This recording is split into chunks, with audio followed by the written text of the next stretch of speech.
안녕하세요. 저는 서울에서 작은 부동산 사무소를 운영하는 60대 여성입니다. 몇 년 전 남편과 사별한 뒤 하나뿐인 자식만 바라보며 살아왔죠. 아들은 평범하지만 성실한 직장인입니다. 키도 크고 성격도 온화해서 주변에서 좋은 신랑감이라고 입에 침이 마르게 칭찬을 받았어요. 하지만 정작 본인은 일에만 매달려 살아 여자한텐 관심도 없었죠. 그래서 35이 되도록 연애 한번 제대로 못해 저를 걱정스럽게 했습니다. 그러던 어느 날 아들이 갑자기 결혼할 사람이 생겼다며 여자를 데려왔어요. 처음엔 얼마나 기뻤는지 모릅니다. 예쁘고 똑똑해 보이는 아가씨였거든요. 만난 지 6개월 만에 결혼하겠다고 해서 좀 빠르다 싶었지만 늦은 나이에 겨우 만난 인연이니 밀어주고 싶었습니다. 하지만 저는 그토록 기다리던 아들의 결혼을 앞두고 너무나 충격적인 일을 겪어야 했어요. 그때를 생각하면 아직도 오싹해집니다. 그래도 혹시라도 저처럼 인생에서 중요한 일을 앞둔 분들이 계신다면 조금이나마 도움을 드리고 싶어 이 사연을 보내게 됐습니다. 그날은 아들의 결혼식이 한 달 앞으로 다가온 어느 토요일 오후였어요. 저는 강남의 한 호텔 카페에서 오랜 친구들을 만났죠. 얼굴을 보면서 청첩장을 직접 전하고 싶었거든요. 물론 시간이 안 되는 친구들이나 멀리 있는 사람들에게는 전화로 알리기도 했지만 가능하다면 만나서 소식을 전하는 게 예의일 것 같더라고요. 친구들은 청첩장을 받아들고 환하게 웃으며 마치 자기 아들이 장가가는 것처럼 기뻐해줬어요. 아유, 명자야, 드디어 네 아들도 장가가는구나. 내가 다 신이 나는데 넌 얼마나 좋니? 그러게 말이야. 35에 처음 연애하고 6개월 만에 결혼한다고 하니까 처음엔 좀 걱정됐어. 근데 아가씨가 워낙 똑똑하고 예의 바르더라고. 혹시 사진 있어? 당연히 있지. 저는 핸드폰을 꺼내 아들과 예비 며느리가 함께 찍은 사진을 보여줬습니다. 긴 생머리가 참 청순해 보이는 아가씨였죠. 대학에서 경영학을 전공하고 외국계 회사에 다니고 있었네요. 친구들은 예비 며느리의 사진을 보고 다들 입을 모아 칭찬했어요. 어머, 정말 예쁘네. 근데 집안은 어떤 것 같아? 안사돈 되실 분은 유치원 원장님이시래. 바깥사돈은 일찍 돌아가셨고 혼자 딸 키우느라 고생 많이 하셨대. 그래서 그런지 딸이 엄마한테 되게 잘해. 우리 아들도 그런 모습 보고 더 반한 것 같아. 친구들과 이런저런 이야기를 나누며 커피를 마시고 있을 때였어요. 카페 입구 쪽에서 귀에 익은 목소리가 들렸습니다. 여기 창가 자리로 앉을까? 고개를 돌려보니 예비 안사돈이었습니다. 그런데 상견례에서 보던 단정한 모습과는 좀 다른 모습이었어요. 옷차림과 화장도 진하고 명품으로 과하다 싶게 치장했더군요. 사석과 예의를 갖춰야 하는 자리와는 꾸민 게 다를 수 있으니 그런가 보다 했습니다. 그런데 함께 들어온 일행을 보고는 놀라지 않을 수 없었어요. 40대로 보이는 젊은 남자였는데 두 사람이 너무 다정해 보이더라고요. 사돈이 팔짱까지 끼고 있었거든요. 어머, 안사돈이 남자친구가 있으셨나? 남자가 너무 어려 보이는데. 순간 인사를 해야 하나 말아야 하나 고민이 됐습니다. 혹시 비밀 연애 중이라면 제가 아는 척하는 게 부담스러우실 수도 있으니까요. 그래서 못 본 척하기로 했죠. 다행히 안사돈은 저를 보지 못한 채 제 자리에서 대각선으로 2테이블 정도 떨어진 곳에 앉았어요. 명자야, 뭘 그렇게 봐? 친구가 물었지만 전 아무것도 아니라며 대화에 집중하려 했습니다. 헌데 카페가 좀 한산해서 그런지 안사돈 테이블에서 나누는 대화가 제 귀에까지 들어오기 시작했어요. 아이 누나, 이번엔 정말 제대로 걸렸네. 집안에 재산이 좀 있다며? 남자의 목소리가 들리자 뭔가 이상한 느낌이 들었어요. 그래, 엄마가 건물주야. 강북이지만 상가랑 아파트도 몇 채 있대. 안사돈이 말하는 게 누구인지 단박에 알겠더군요. 바로 제 이야기를 하는 게 분명했어요. 소영이는 잘하고 있는 것 같아? 남자가 예비 며느리의 이름을 입에 올리더군요. 아유, 당연하지. 걔가 원래 연기 하나는 기가 막히잖아. 그 여우가 순진한 척하는 거에 나이 헛먹은 쑥맥이 아주 단단히 홀린 것 같아. 순간 심장이 쿵 내려앉았습니다. 대체 안사돈이 무슨 소리를 하는 건가 싶더라고요. 저는 숨을 죽이고 두 사람의 얘기를 더 자세히 듣기 위해 귀를 기울였습니다. 친구들은 자기들끼리 수다를 떠느라 제가 딴짓하는 걸 눈치채지 못했어요. 다음 달에 별 문제 없이 결혼하는 거 맞지? 아이, 그럼 그 집에선 벌써 청첩장 돌리고 난리인 것 같더라니까. 걱정하지 마, 이제 다 왔어. 혼인신고만 하면 게임 끝이지 뭐. 그 다음도 이상 없이 계획대로 잘 되겠지? 남자가 갑자기 목소리를 낮춰 물었습니다. 그 질문에 대한 답을 듣고 싶어 저도 모르게 몸을 앞으로 기울였어요. 이내 안사돈의 만족스러운 목소리가 들려오더군요. 걱정하지 마. 모자가 어찌나 멍청하게 의심할 줄 모르는지. 아주 간단하게 끝날 것 같아. 늙은이 하나 바보 만드는 건 일도 아니지. 소영이 그게 얼마나 눈치껏 자라니? 하긴 걔가 눈치가 백단이지. 그래, 장사 하루 이틀에? 소영이도 이제 베테랑이야. 커피잔을 들고 있던 제 손이 떨려 달그락 소리가 날 정도였어요. 무슨 말을 하는 건지 정확하진 않았지만 심상치 않은 대화임이 분명했고 그 대상이 저와 아들이라는 생각을 지울 수가 없었죠.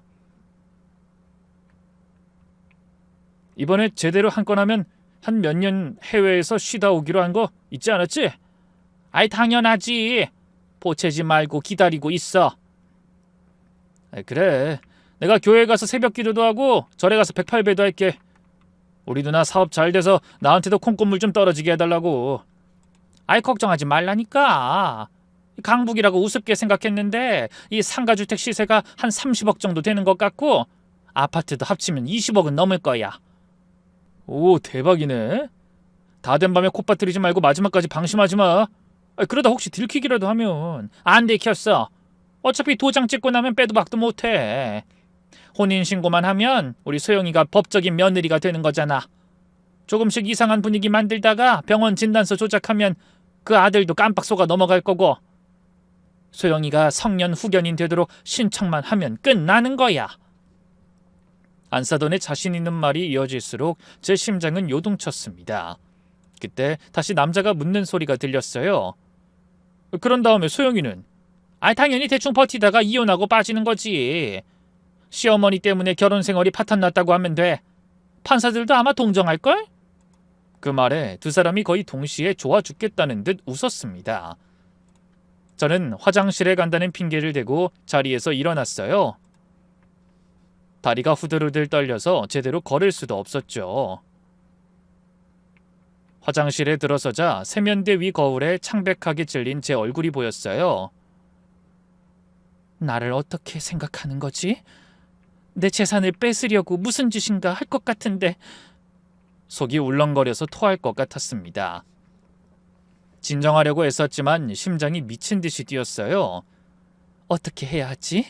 지금 당장 아들한테 전화해야 하나? 하지만 증거가 없었습니다. 제가 들은 대화만으로 아들이 절 믿어줄지 확신이 서지 않았어요. 이미 예비 며느리에게 푹 빠져 있는 상태였기에 오히려 제가 괜히 이상한 소리를 한다고 매도당할 수도 있는 상황이었죠. 결국 고민만 하다 심호흡을 몇 번 하고 다시 카페로 돌아가니 안사두는 이미 자리를 떠난 뒤였어요. 명자야, 괜찮아? 얼굴이 왜 그래? 친구가 걱정스럽게 물었습니다. 갑자기 어지러웠어. 나 먼저 들어가 볼게. 불러놓고 미안하다. 커피값은 내가 계산하고 갈게. 그렇게 서둘러 자리를 정리하고 집으로 돌아왔어요.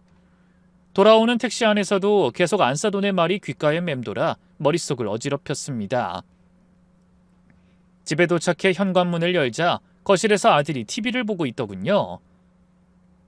엄마 일찍 오셨네요? 청첩장은 다 돌렸어요? 평소와 다름없는 아들의 목소리를 듣자 제가 들은 끔찍한 사실을 어떻게 말해야 할지 앞이 캄캄했죠. 응, 그래. 근데 오늘 소영이는 안 만나니?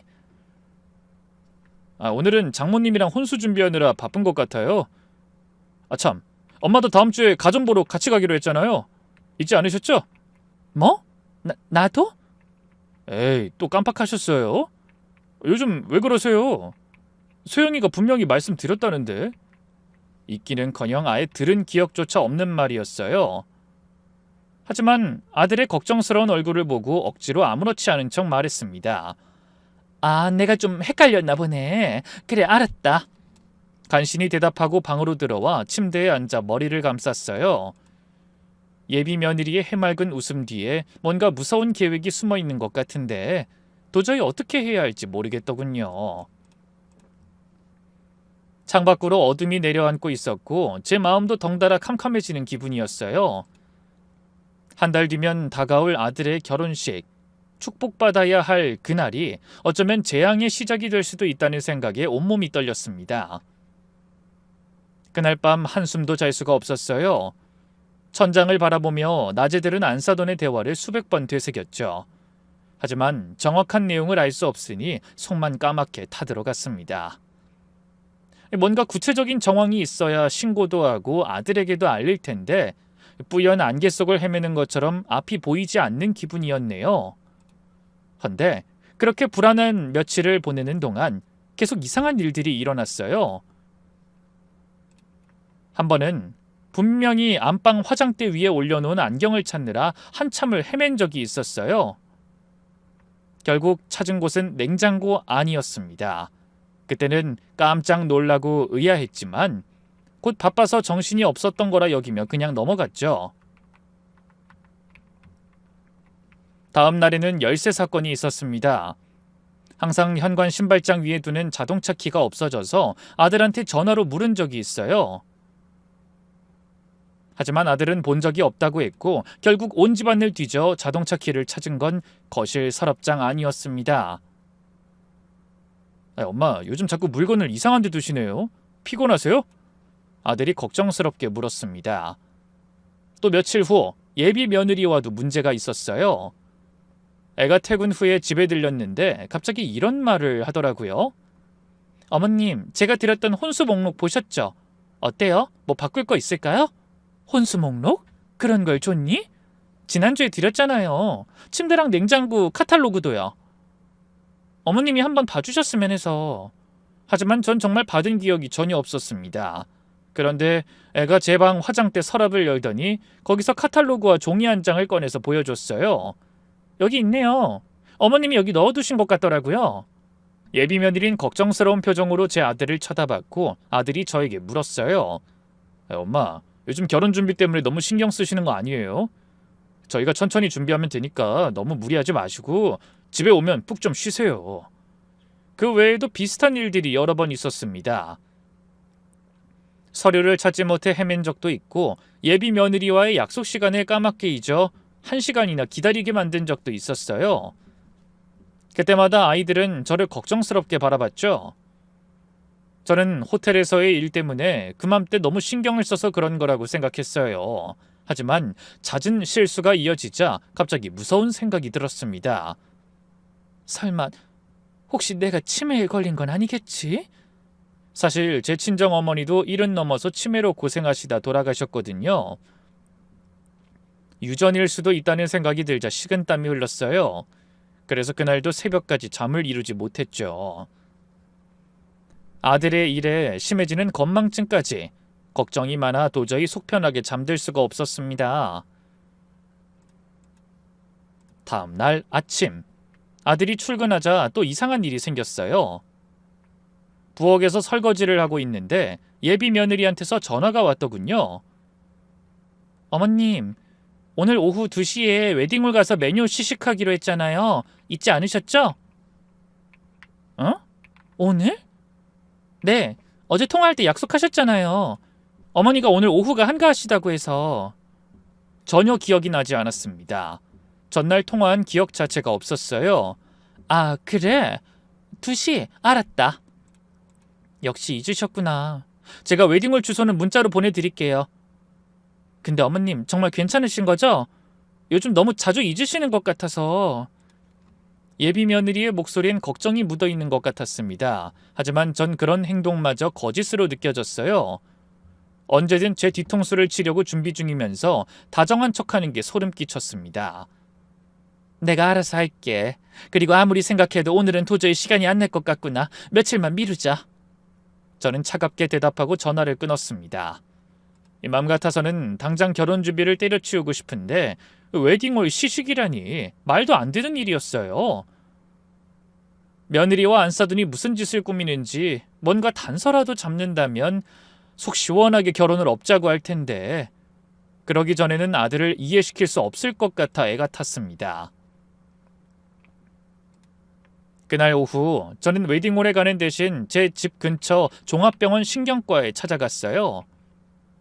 자꾸 깜빡깜빡하는 저 자신이 걱정돼 아무것도 손에 잡히지 않았거든요. 제가 쭈뼛거리며 다가가자 접수대 간호사가 물었습니다. 어떻게 오셨어요? 저기 치매 검사를 한번 받고 싶은데요. 보호자는 같이 안 오셨나요? 혼자 왔습니다. 보호자 없인 안 되나요? 아니에요. 가능은 합니다. 먼저 기초 문진 작성해 주시고요. 몇 분 후 드디어 제 차례가 되어 진료실로 들어갔어요. 나이가 지긋해 보이는 의사 선생님이 따뜻하게 맞아주셨죠. 치매 검사 원하셨다고요? 네, 요즘 자꾸 물건을 어디 뒀는지 잊어버리고 약속도 기억 못하고 저희 친정엄마가 치매로 고생하다 돌아가셨는데 혹시 저도 그런 게 아닌가 싶어서요. 저는 침을 꿀꺽 삼키며 물었어요.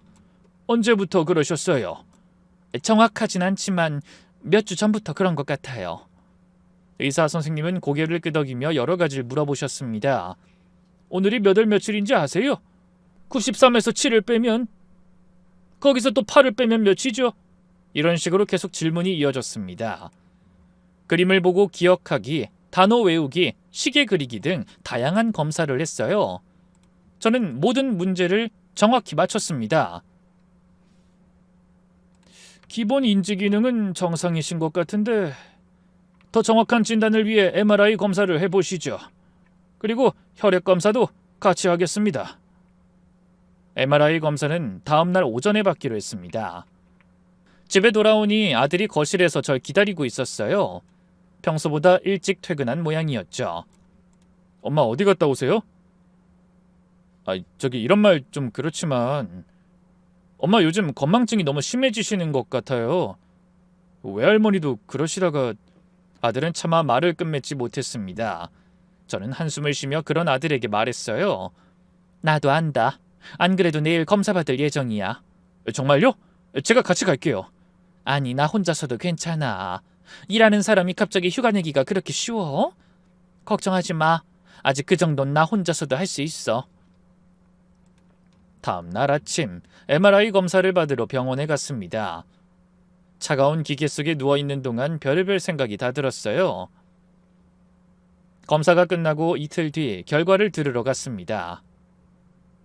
헌데 의사 선생님의 표정이 밝았어요. 걱정하실 것 없을 것 같네요. 전혀 이상 없으세요. 그런가요?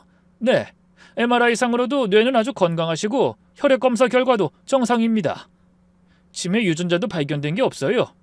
인지기능 검사도 만점에 가까우셨고요. 나이를 고려하면 오히려 평균 이상이십니다. 안도의 한숨이 나오며 눈물까지 핑 돌았습니다. 근데 선생님, 왜 자꾸 물건을 잃어버리고 약속을 잊는 걸까요? 스트레스나 피로 때문일 수 있습니다. 혹시 최근에 큰 스트레스를 받으신 일이 있나요? 네, 그 아들이 결혼을 앞두고 있어서. 그럴 수 있겠네요. 자녀 결혼은 부모님께도 큰 스트레스거든요. 충분히 휴식하시고 규칙적인 생활하시면 좋아지실 겁니다. 병원을 나오면서 저는 결심했습니다. 이제 다른 걱정은 없어졌으니 본격적으로 아들의 문제에 집중하겠다고요. 하지만 혼자서는 할 수 없는 일이었어요. 믿을 만한 사람이 필요했습니다. 한참을 고민한 끝에 경찰 공무원을 준비하는 조카를 떠올렸어요. 제 여동생의 아들인데 28살의 똑똑하고 건강한 녀석이었죠.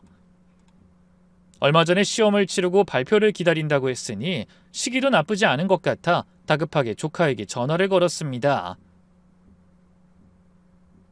성민아, 이모야. 네 이모 잘 지내셨어요? 형 결혼 준비는 잘 돼가고 있죠? 그래서 말인데 이모가 부탁이 있어. 시간 좀 내줄 수 있겠니? 무슨 일이 있으세요? 전화로는 말 못해. 집으로 잠깐만 와줄래? 아니 이모가 네가 있는 곳으로 갈까? 아니에요. 제가 집으로 갈게요. 1시간 뒤 조카가 찾아왔어요.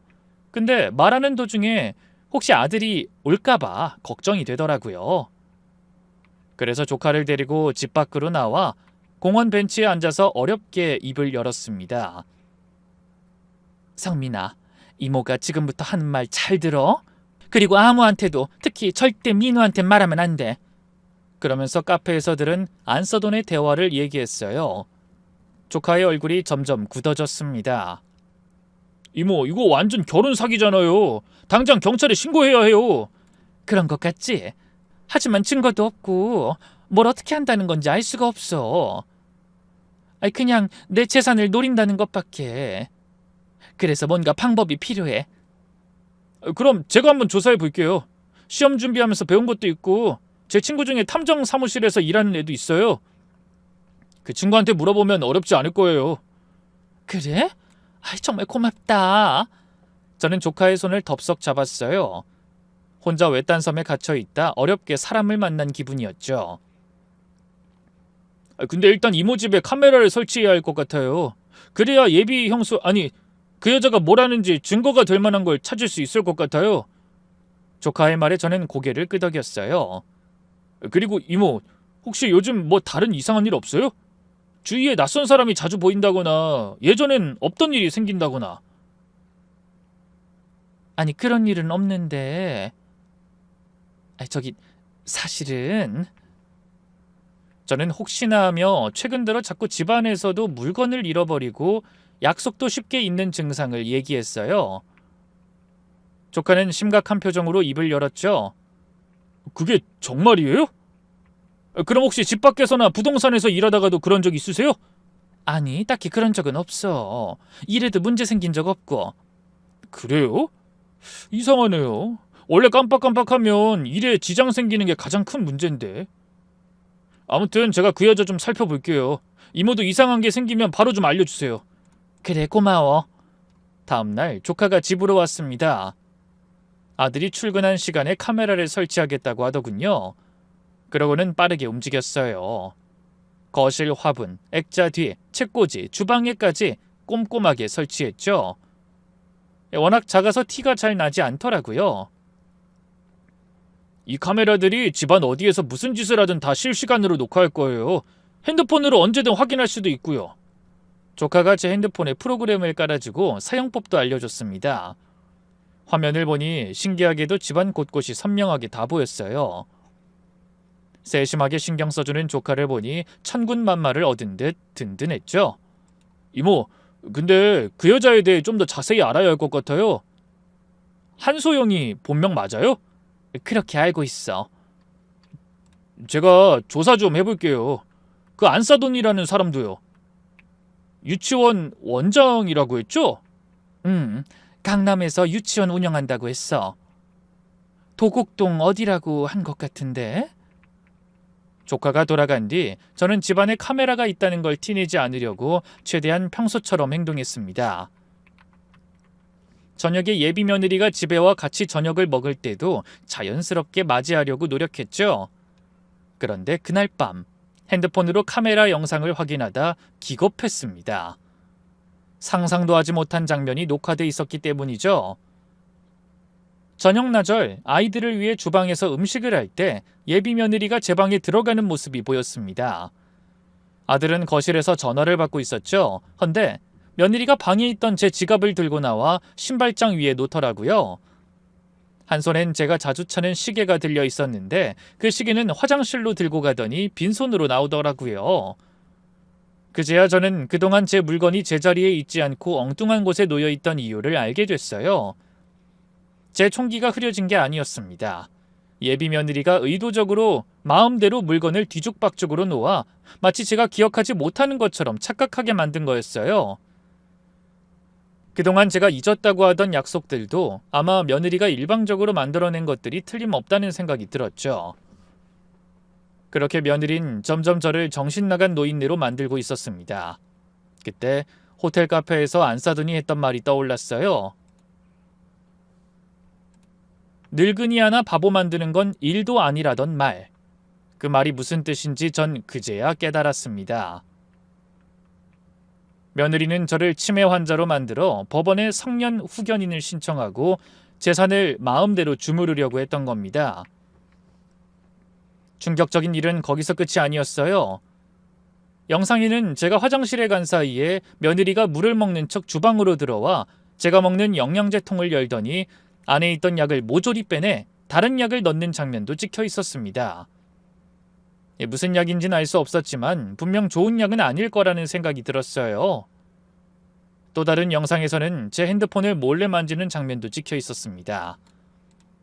통화 기록을 조작하는 것 같았어요. 그 역시 제가 헛소리하는 걸로 만들기 위한 행동이었겠죠. 이런 나쁜... 분노가 치밀어 올랐습니다. 마치 제가 그동안 예비 며느리의 손바닥 안에서 놀아난 것 같아 수치심과 자괴감까지 들더라고요. 며칠 뒤 조카가 충격적인 소식을 들고 제 부동산 사무실로 찾아왔습니다. 이모, 큰일 났어요. 그 여자 이름이랑 나이 빼곤 전부 가짜예요. 뭐? 가짜라니 그게 무슨 소리야? 학벌도 외국계 회사에 다닌다는 것도 거짓말이에요. 그리고 더 충격적인 건 전과가 있어요. 사기죄로 2년 전에 집행유예 받았더라고요. 뭐? 아니 그게 무슨 소리야? 그것도 결혼 사기였나 봐요. 부산에서 소문난 알부자를 하나 속여서 결혼 예물로 비싼 보석이랑 자동차까지 받았더라고요. 평소에 노모 모시고 살겠다고 효부 연기했는데 결혼식에는 나타나지도 않았나 봐요. 어머나, 그럼 예물만 받아먹고 도망친 거야? 네. 그전에도 비슷한 일이 있었어요. 그때는 결혼 선물로 10억에 가까운 아파트를 신혼집 명목으로 받고 혼인신고도 했어요. 남자를 얼마나 구워 삶았는지 명의를 여자 이름으로 해준 모양이더라고요. 근데 1년도 안 돼서 치매 걸린 시어머니가 자기의 손찌검했다고 위자료까지 청구해 알뜰하게 뜯어가고 이혼했더라니까요. 손이 떨려왔습니다. 그럼 초혼도 아니란 말이야? 초혼이 문제가 아니라 이번이 벌써 3번째 결혼이에요. 심지어 첫 결혼에서 낳은 딸도 하나 있더라고요. 뭐야? 딸? 네. 알아보니까 그 딸은 고향에 계신 친부모님이 키우고 있는 것 같더라고요. 자기 부모들이랑 딸한테는 서울에서 은행 다니는 걸로 감쪽같이 거짓말하고 살았어요. 저는 연이어 뒤통수를 얻어맞은 것처럼 정신이 없어 입도 제대로 다물지 못하고 물었습니다. 친부모라니... 아니 그럼 상견례에 나온 여자는? 내가 호텔에서 만난 그 여자는 누구란 말이야? 그 여자는 한소영이 첫 결혼 실패하고 서울에 올라와 술집에서 일할 때 만난 마담이었어요.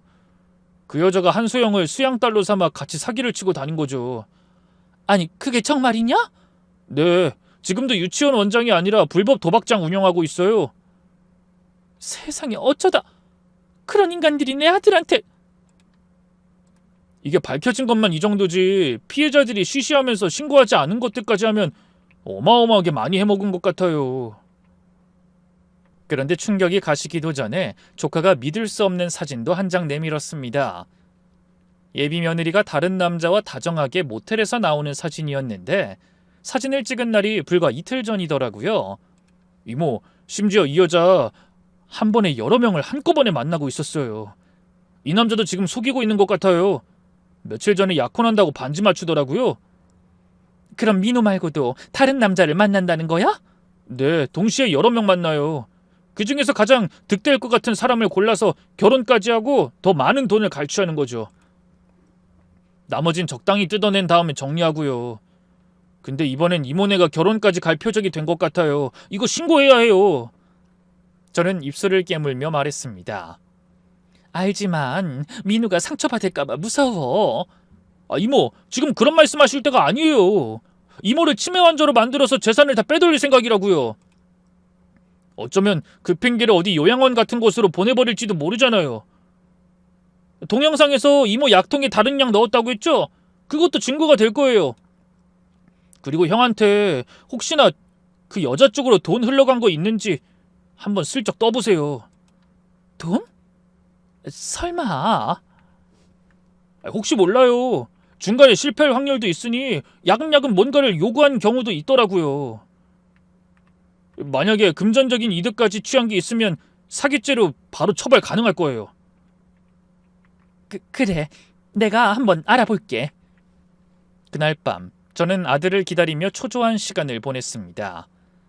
늦은 시간 들어온 아들은 얼굴 가득 웃음기를 머금고 있었어요. 그런 아들을 향해 예비 며느리의 끔찍한 과거를 털어놓으려니 입이 떨어지지 않았습니다. 그래서 한숨을 쉬고 있는데 아들이 들뜬 목소리로 부르더군요. 엄마, 저 들을 말씀 있어요. 순간 이유도 모를 불안감이 엄습해왔어요. 그래서 떨리는 마음을 가라앉히며 물었습니다. 무슨 할 말? 뭐 기분 좋은 일 있니? 엄마, 놀라지 마세요. 소영이가 임신했어요. 생각지 못한 아들의 말에 귀를 의심했습니다. 그게 무슨 소리냐? 임신이라니. 기쁘지 않으세요? 엄마한테도 손주가 생기는 거라고요. 확실한 거니? 아이, 그럼요. 초음파 사진도 봤어요. 이제 4주 좀 넘은 것 같아요. 아들은 기뻐서 어쩔 줄 모르는 목소리였지만 저는 앞이 캄캄했습니다. 전혀 예상치 못한 소식이었어요. 이제야 며느리의 몹쓸 과거를 알아내 응징할 준비를 하고 있었는데 갑자기 임신이라니. 가슴이 뛰고 현기증이 몰려와 눈을 감아버렸습니다. 하지만 아들은 그런 제 반응을 오해한 것 같더군요. 엄마도 놀라셨죠? 이제 제가 애아빠가 되는 거라고요. 그래서 오늘 내친 김에 혼인신고도 했어요. 뭐라고? 뭐래? 혼인신고요. 아무리 결혼 준비 중이라고 해도 임신 얘기 들으시면 장모님이 걱정하실 거라고 소영이가 혼인신고를 빨리 했으면 좋겠다고 해서요. 그게 심리적으로 안정될 것 같다고 해서. 어차피 할 거 몇 주 빨리 한다고 생각하고 그냥 했죠. 순간 얼굴에서 핏기가 사라지는 기분이었습니다.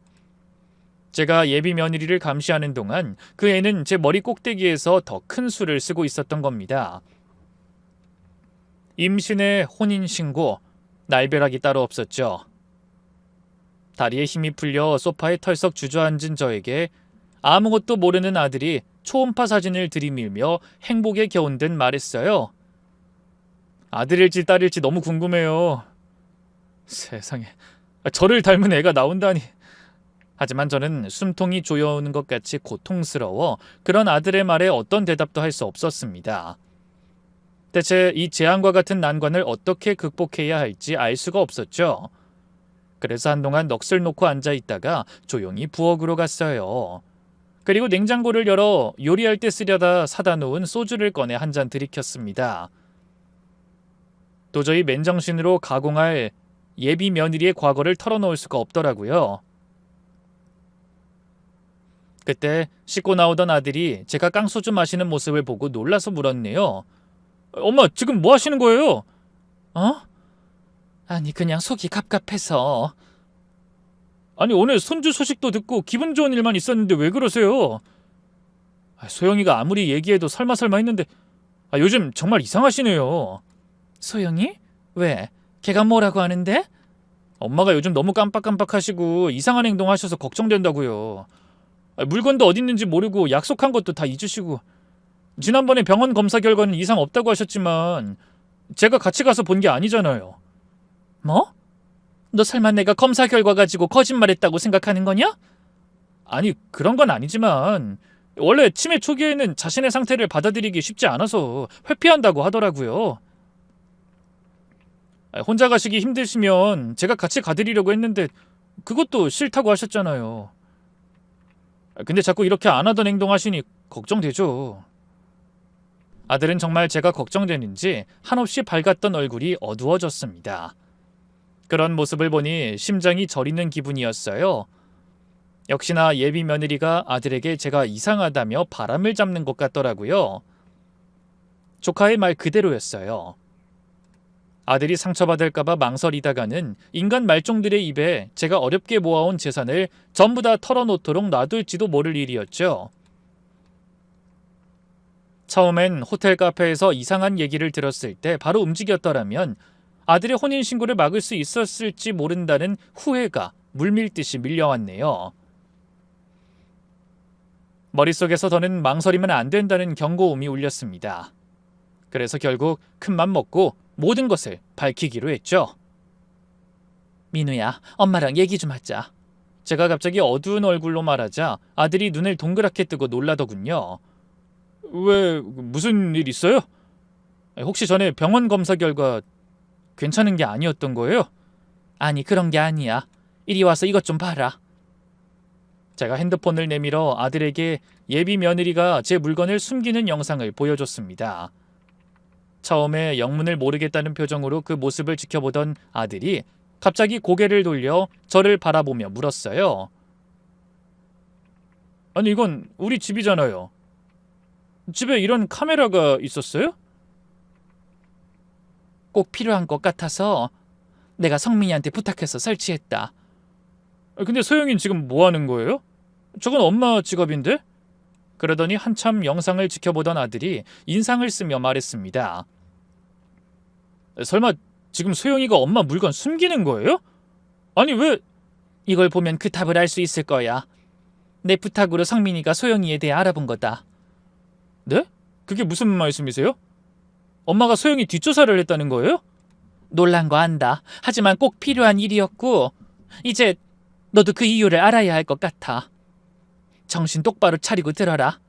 한소영 그 애는 3번의 이혼 경력과 딸까지 있는 결혼 사기꾼이야. 예비 장모라는 그 여잔 도박장을 운영하는 전직 술집 마담이고. 네? 아니, 엄마 지금 무슨 말씀하시는 거예요? 아들은 놀라움으로 말을 잇지 못하면서도 제 말을 믿지 않았어요. 그래서 하는 수 없이 예비 며느리가 제 약병에 정체 모를 약을 넣는 장면도 보여줬죠. 그리고 조카가 가져온 예비 며느리와 낯선 남자의 다정한 사진까지 전부 꺼내놓을 수밖에 없었어요. 아들은 놀란 얼굴로 한동안 말이 없더군요. 당연히 충격이 클 거라고 생각해 저도 말없이 기다려줬습니다. 그런데 다음 순간 아들의 입에서는 믿을 수 없는 말이 쏟아져 나왔어요. 엄마, 우리 내일 병원 가봐요. 아무래도 제가 생각한 것보다 엄마 상태가 더 안 좋은 것 같아요. 뭐야? 너 이렇게 확실한 증거가 있는데도 내 말을 못 믿겠다는 거니? 소영이는 엄마 걱정을 얼마나 하는데 엄마는 왜 이런 말도 안 되는 말씀을 하시는 거예요? 다른 사람도 아니고 소영이가 그럴 리가 없잖아요. 오해일 거예요. 내일 데려와서 직접 다 해명하게 할게요. 그럼 너 저런 여자랑 기어코 결혼식까지 올리겠다는 거야? 전 소영이 믿어요. 아니, 만약 엄마가 하신 말씀이 망상이 아니라 전부 사실이라고 해도 이제 와서 어쩔 수 없잖아요. 제 아이를 가지고 법적으로도 이제 우린 부부라고요. 민우야, 너 이성적으로 생각을... 됐어요, 엄마. 오늘은 그만 얘기하고 싶어요. 그리고 집에 설치한 카메라 다 치우세요. 소영이가 알고 상처받기 전에. 그러더니 방문을 닫고 들어가 버리더군요. 영상과 사진이라는 확실한 증거가 있음에도 아들은 사실을 믿으려 하지 않았어요. 저는 절망에 빠져 끝이 없는 어둠 속에 던져진 기분이었죠. 결국 뜬 눈으로 아침을 맞고 득달같이 조카에게 전화를 걸어 이 사실을 말했습니다. 조카도 놀라서 말을 잇지 못하더군요. 그러다 한참을 생각하더니 이런 말을 꺼냈어요. 이모, 이제 어쩔 수 없어요. 정면 돌파하는 수밖에. 정면 돌파? 어떻게? 그 여자가 스스로 형 앞에서 자기가 어떤 사람인지 내보이게 하는 수밖에요. 그리고 그 임신이라는 것도 전 좀 미심쩍어요. 그 부분은 제가 알아볼게요. 이모는 일단 제가 말씀드리는 대로 해보세요. 그래서 저는 조카가 말해준 대로 예비 며느리에게 전화를 걸어 이런 말을 던졌습니다. 소영아, 나다. 네, 어머님. 소식 들으셨죠? 저 임신했어요. 예비 며느리의 말에 저는 입술을 깨물며 말했어요. 그래, 나도 그 말 듣고 전화한 거야. 너 혹시 오늘 퇴근하고 내가 말해주는 곳으로 올 수 있겠니? 네? 무슨 일인데요? 너도 알다시피 내가 요즘 자꾸 뭘 잊어버리는 것 같아서 솔직히 걱정이 된다. 근데 네가 내 손주도 가졌다고 하고 혼인신고도 했다고 하니 임신이랑 결혼 축하 선물로 내 재산을 전부 너한테 넘기고 싶어. 상가주택이랑 아파트들 말이야. 제 말을 들은 상대가 놀랐는지 잠시 말이 없었어요. 그러다 이내 흥분한 목소리로 외치듯 말했죠. 그게 정말이세요? 하지만 민우 씨도 있는데... 아유, 어느 집이든 잘 사는 집은 다 여자가 잘해서 그런 거야. 남자들이야 돈 벌 줄만 알지 굴릴 줄은 모르는 사람들 아니냐. 귀도 얇아서 남한테 속기도 잘하고 자고로 안주인이 재산을 차고 앉아야 그 집이 잘 되는 법이야. 그렇긴 하죠. 예비 며느리는 이제 기쁜 마음을 숨기지 못하겠는지 목소리에서도 웃음기가 느껴졌어요. 그러니까 너는 그냥 내가 주는 재산 잘 받아서 똑똑하게 관리만 하면 된다. 감사합니다, 어머님. 저 정말 잘할게요. 그래, 그럼 내가 불러주는 곳으로 7시까지 올 수 있겠니? 민우도 그쪽으로 오라고 할 참이다. 네, 그럴게요. 아 참, 혹시 안사돈도 시간 되시면 같이 오너라. 내가 우리 손주 얘기 듣고 기분 좋아서 저녁이라도 사고 싶거든. 변호사랑 법적 절차 알아보고 같이 저녁 먹자. 좋죠. 제가 엄마한테 당장 전화 드릴게요. 그렇게 전화를 끊은 저는 눈을 감고 심호흡을 크게 한 뒤 앞으로의 일을 머릿속으로 그려봤습니다. 긴장감으로 심장이 두근거렸지만 물러설 순 없었죠. 몇 시간 후 단단히 준비를 마치고 예비 며느리에게 알려준 곳으로 갔어요. 가슴은 미친 듯이 뛰었지만 이상하게 머리는 맑아지는 기분이었죠. 선택의 여지가 없다고 생각하니 오히려 잡생각이 사라지는 것 같았습니다.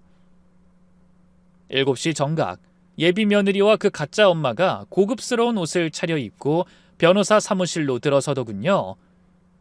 특히 예비 며느리는 마치 복권에 당첨된 사람처럼 들뜬 표정이었습니다. 어서 오세요, 사돈. 제가 인사를 건네자 가짜 안사돈이 활짝 웃으며 답했어요. 아이고, 사부인. 이렇게 큰 결정을 하시다니 정말 현명하신 것 같아요. 그 가식적인 미소가 역겨웠습니다. 5분 정도 지나자 아들도 도착했죠. 생각지도 못한 전화를 받은 아들은 복잡한 심정이 얼굴에 드러났어요. 하긴 바로 전날까지도 며느리가 얼마나 사악한 사기꾼인지 열변을 토하던 제가 갑자기 재산을 모두 며느리에게 증여하겠다니 이상하기도 했을 거예요. 하지만 저는 아무렇지 않은 표정으로 아들을 바라보며 말했습니다. 민우 왔구나. 어젠 엄마가 이상하게 굴어서 미안하다. 네 말대로 내가 요즘 자꾸 망상에 빠지고 정신도 흐릿해지는 것 같아. 그래서 더 늦기 전에 얼른 재산을 좀 정리하고 싶어. 그 말에 아들의 눈가가 촉촉해지는 게 보이더군요. 아무리 여자한테 눈이 멀어 제 말에 반기를 들긴 했지만 약해진 어미의 모습에 마음이 아픈 모양이었죠. 엄마, 그래도 이건 너무 이른 것 같아요. 아직 그 정도로 심각한 건 아니잖아요. 병원에 가서 치료 받으시면... 아니야. 어차피 언젠간 해야 할 일 아니니? 이미 결정했으니 다 정리하고 마음 편하게 쉬고 싶다. 그러면서 앞에 앉은 변호사를 향해 고개를 끄덕였습니다. 제 얼굴을 본 변호사가 서류를 꺼내서 말했죠. 자, 그럼 모두 모이신 것 같으니 이제 시작하겠습니다. 먼저 김명자 여사님의 재산 현황부터 말씀드리죠. 변호사가 서류를 펼치자 며느리와 사기 공범의 눈이 서류에 고정됐어요.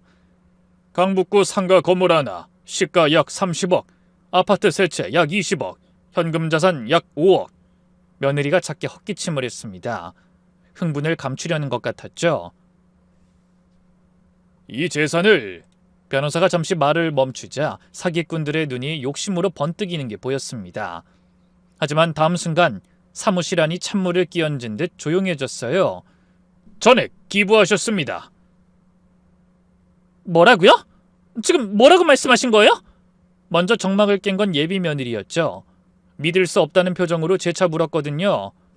기부라니 그게 무슨 말이에요? 변호사가 그런 며느리를 향해 서류를 보여주며 말했어요. 상가 건물은 독거노인 복지재단에, 아파트들은 소년 소녀가장 돕기재단에, 현금은 심장병 어린이 재단에 각각 기부하셨습니다. 말도 안 돼. 그럴 리 없어요. 어머님이 분명 저한테 전부 증여하시겠다고. 며느린 절망적으로 소리쳤지만 변호사는 처음 듣는 말이라는 듯 고개를 갸웃거렸어요. 그런 말씀 하신 적 없습니다. 이미 오래전부터 결정하셨던 일이고 최근에 서둘러 정리해달라고 하셔서 이미 법적 절차도 다 끝난 상태입니다. 오늘은 그 일을 가족분들 앞에서 확인하시겠다고 하셔서 모이신 겁니다. 며느린 놀라서 소파에 주저앉았고 가짜 사돈의 얼굴은 분노로 달아올랐어요.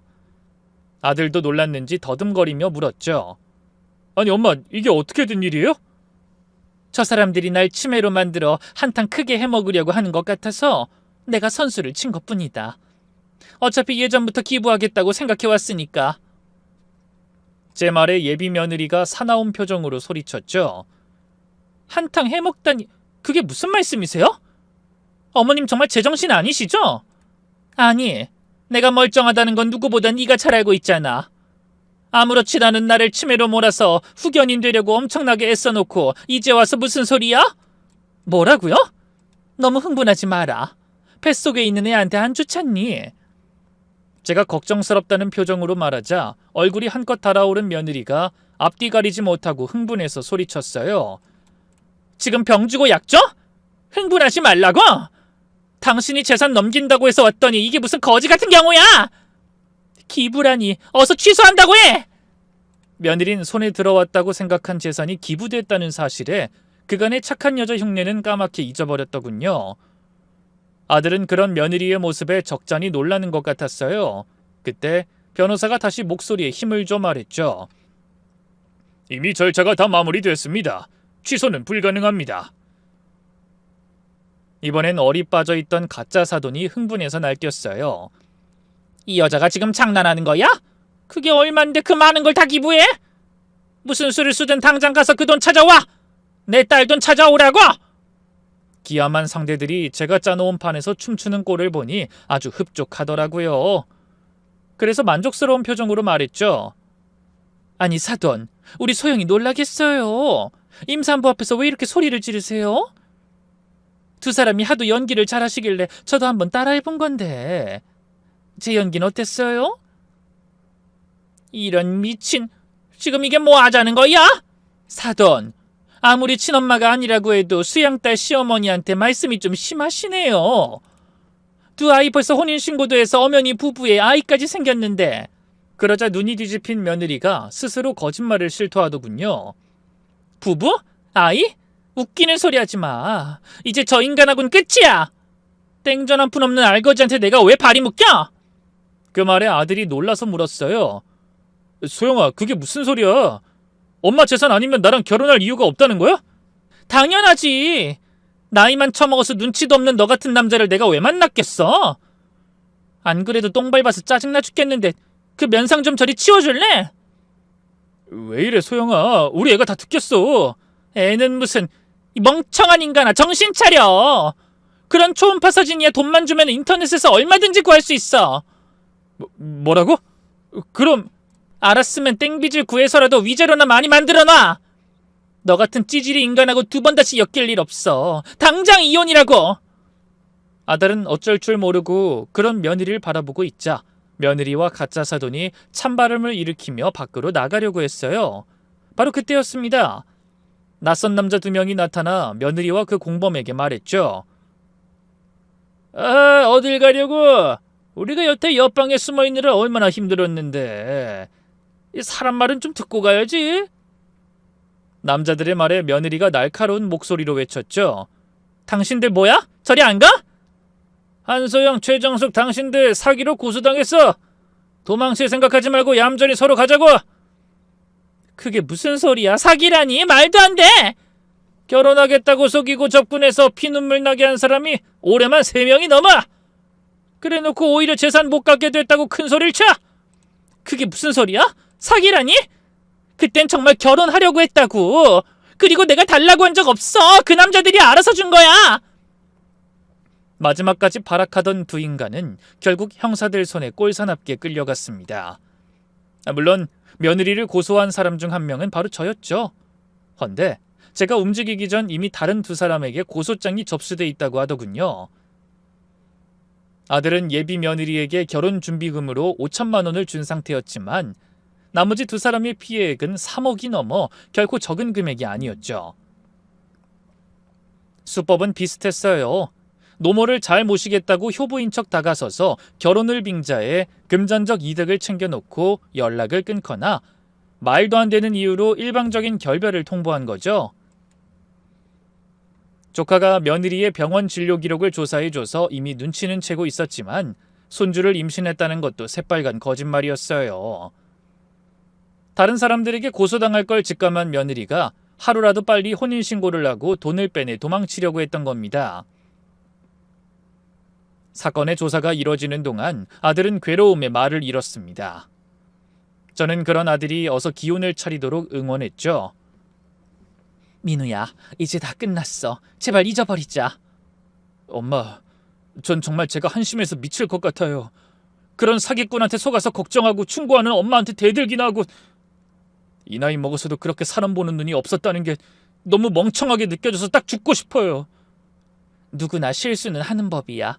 중요한 건 두 번 다시 같은 실수를 반복하지 않는 거지. 엄만 저 때문에 이런 고생을 하셨는데. 그나마 다행이라고 생각해야지. 그 인간이 내 약병에 든 영양제 빼내고 정신과 약을 넣었다잖니. 그거 먹으면 사람이 멍청해지고 정말 치매에 걸린 것처럼 헛소리도 한다더라. 그래도 나는 빨리 눈치챈 덕에 약을 안 먹어서 그런 위험한 일은 피할 수 있었잖니? 제가 농담처럼 위로하는 말에 아들이 기운 없는 목소리로 웃었습니다. 재판은 빠르게 진행됐어요. 증거가 너무나 명확했기 때문이었죠. 물론 그 증거 중에는 제가 설치한 카메라 영상과 혹시 몰라 보관해뒀던 약병도 한몫했습니다. 결국 예비 며느리는 징역 7년, 그 공범은 징역 5년을 선고받았어요. 그리고 그동안 가로챈 돈을 피해자들에게 배상하라는 명령도 받았죠. 재판이 끝난 날 아들이 저에게 말했습니다. 엄마, 저 당분간 여자만 봐도 경기할 것 같아요. 다신 연애 같은 거 안 할래요. 그게 무슨 말도 안 되는 소리야. 모든 여자가 다 저런 건 아니잖아. 알아요. 하지만 자신이 없어요. 저는 아들의 의기소침한 모습이 가슴 아팠죠. 나중 일은 모르는 거야. 언젠가 좋은 사람이 꼭 나타날 거다.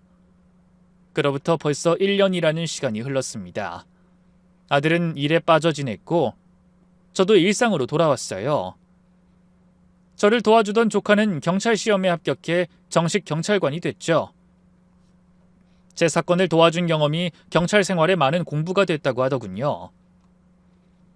다행히 아들의 결혼은 취소 판결을 받게 됐고 아기는 벌을 받았죠.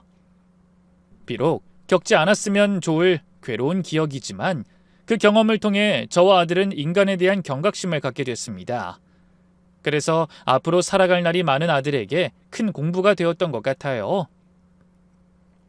그런 아들이 얼마 전부터 조심스럽게 새로운 만남을 시작했습니다. 부디 이번엔 상처 많은 아들이 진실한 사랑을 만나 행복한 나날을 꾸려갈 수 있길 함께 기도해 주시겠어요? 그럼 여러분의 앞날에도 늘 진실과 믿음이 가득한 인연만 찾아오길 바라며 저는 이만 인사드리겠습니다. 감사합니다.